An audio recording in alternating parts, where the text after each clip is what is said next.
aí pessoal, eu sou a Sara e hoje eu vim trazer para vocês 5 coisas importantes que eu aprendi com o livro Oração Fervente, o plano de batalha da mulher para uma oração séria, específica e estratégica, da Priscila Shirer. Ela é atriz de vários filmes cristãos e eu tenho certeza que você já assistiu algum que ela fez, e ela ficou bem mais conhecida com o filme Quarto de Guerra, que inclusive esse livro aqui foi inspirado nesse filme. Então ela também já produziu várias conferências, estudos bíblicos e livros. E se você quiser comprar o livro, eu vou deixar na descrição do vídeo um link de compra. Assim você me ajuda, eu ganho uma pequena comissão em cima da sua compra, mas você não paga nada mais por isso. E eu te agradeço muito. Então, a primeira coisa que eu aprendi com esse livro é que se você ora para não esquecer de quem você depende. Então, logo no início do livro, você já vai entrar sabendo um pouco mais da história da Priscila e como que é lindo ver que a oração foi passada de geração em geração na família dela. E na minha também, as minhas avós eram guerreiras de oração, elas sempre batalhavam em oração pela nossa família. Então, logo aqui no começo, ela traz essa oração de abertura com uma foto da mão da avó dela e uma foto da mão dela para representar essas mãos. E isso é muito lindo, ver essa humildade, ver essa simplicidade em buscar o Senhor e estar diante dele. E logo no começo ela também fala de como que nós estamos em uma guerra espiritual. É muito legal ver o comecinho aqui do livro. Tem aqui, olha, tem um trecho do Senhor dos Anéis, eu ainda não li, mas quero ler também, dizendo: eu não vou arriscar uma guerra aberta. Aí a outra personagem diz: há uma guerra aberta sobre você, quer você arrisque ou não. Eu achei que combinou muito com esse livro, porque ela realmente fala que nós estamos em uma guerra espiritual todos os dias. Então, por isso, todos os dias nós precisamos orar, nós precisamos batalhar em oração não só por nós, mas também por quem amamos, por todas as pessoas realmente, né? Pelas autoridades, pelas pessoas que sofrem.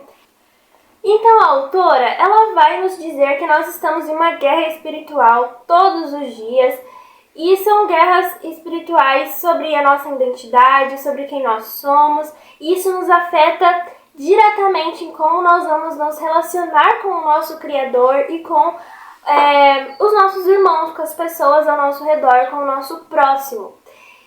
Mas nós não estamos sozinhos nessa guerra. Nós temos Jesus, que é aquele que guerreia por nós. Então, a próxima coisa que eu aprendi é que nós precisamos fazer orações específicas de todas as áreas da nossa vida. Então ela traz aqui, logo no sumário, para a gente já perceber o que a gente vai ter nesse livro. Então olha só, a estratégia 1 é sobre a nossa paixão. A gente vai restituir o que se perdeu. A estratégia 2 é pelo nosso foco, lutar contra o nosso inimigo real. A estratégia 3 é sobre a nossa identidade, para a gente lembrar quem a gente é. A estratégia 4 é sobre a nossa família, fortalecendo as vidas que você ama.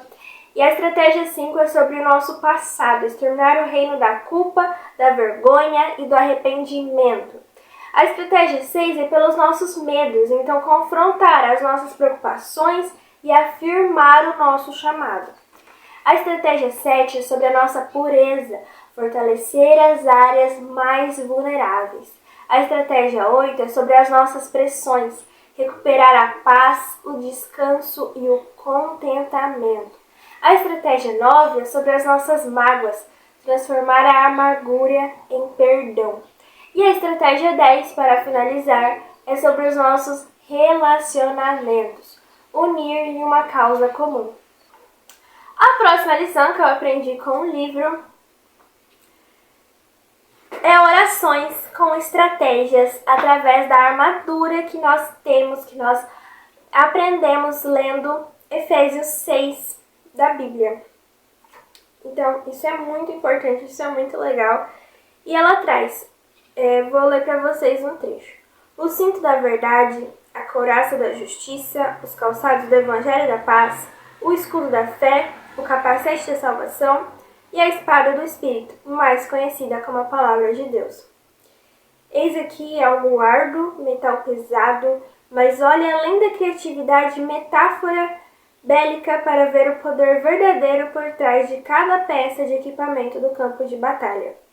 Então aqui ela vai trazer que a verdade é o padrão de Deus. A justiça significa viver corretamente. A paz é a estabilidade interna profunda e eterna que o cristão possui em virtude do relacionamento com Jesus. A fé é a aplicação daquilo que se acredita. A salvação é tanto a nossa segurança eterna em Cristo, quanto a plena herança que nos foi dada devido ao nosso relacionamento com Ele, incluindo nossas bênçãos, status e identidade. Tudo o que recebemos que Ele nos permite viver vitoriosamente para Ele. A palavra de Deus é a sua palavra relevante, pessoal e presente para nós hoje. A Bíblia pode ser um livro antigo, mas o Espírito de Deus a renova e a torna viva para nós. Então ela vai aqui nos trazer como a gente deve viver com essas verdades, né, de Efésios 6, em nossa vida, em nossa mente e nas nossas orações. Aqui tem outro texto muito interessante. E na oração, em Jesus, com estas armas, adivinhe, você ganha. Na verdade, você já ganhou. A vitória já é sua. Através de Cristo, Satanás já foi desarmado e envergonhado, Colossenses 2,15, anulado, Efésios 1, versículo 20 a 22, dominado em Filipenses, capítulo 2, do versículo 9 a 11, enfraquecido, está escrito em Hebreus, capítulo 2, versículo 14, e todo o seu trabalho duro já foi destruído, 1 João 3,8. No final de cada capítulo, de cada, digamos, estudo que ela faz sobre aquela estratégia específica que eu mencionei anteriormente, ela traz a palavra de Deus para a gente orar. Então sempre tem um convite à oração, e nesse convite à oração ela traz trechos bíblicos que combinam, que se relacionam com a temática que foi trabalhada no capítulo.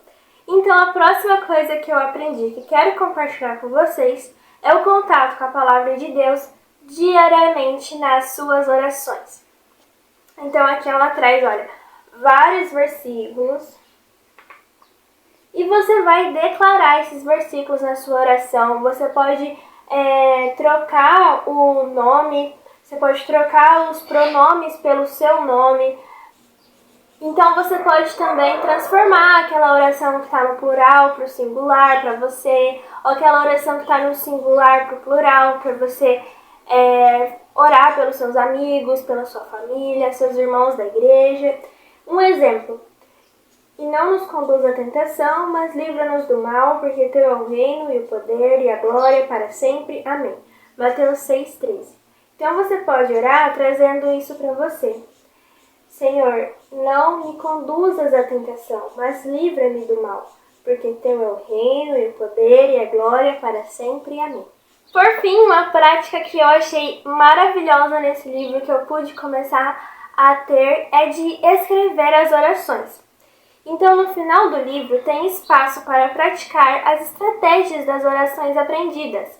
Eu não vou mostrar aqui porque eu já preenchi todos os espaços, então estão todos preenchidos com orações. Então é interessante porque ela traz uma ordem que ela acha boa para orar e estar na presença de Deus, que é primeiro louvar, então trazer a gratidão a Deus, trazer honra e glória ao nome dele na oração. Depois o arrependimento, se arrepender, ter um momento de confissão. Depois que vem os pedidos, depois você comunica os seus pedidos de forma pessoal e específica. Então, por isso que ela traz para anotar. Então, você escreve os detalhes dos seus próprios problemas e dificuldades, quando eles tiverem, né, essa relação com a questão mais ampla do capítulo, né? Então, por exemplo, a falar do foco, então você traz: Senhor, eu estou me distraindo muito quando eu vou orar, quando eu vou ler a Bíblia. eu fico muito distraída durante o meu dia, por isso eu não consigo ter um momento com o Senhor, ter um momento de pausa.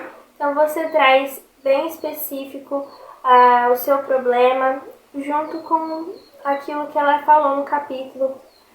Assim você consegue escrever essa oração. E a última parte é o sim.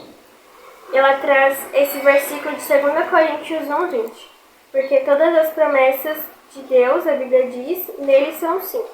Então aqui ela já coloca para a gente ir mencionando os versículos bíblicos que condiz com esse sim que a gente vai dar com a resposta de Deus. Então daí a gente vai colocar os versículos que ela coloca no final do capítulo para a gente declarar a palavra de Deus para a nossa vida.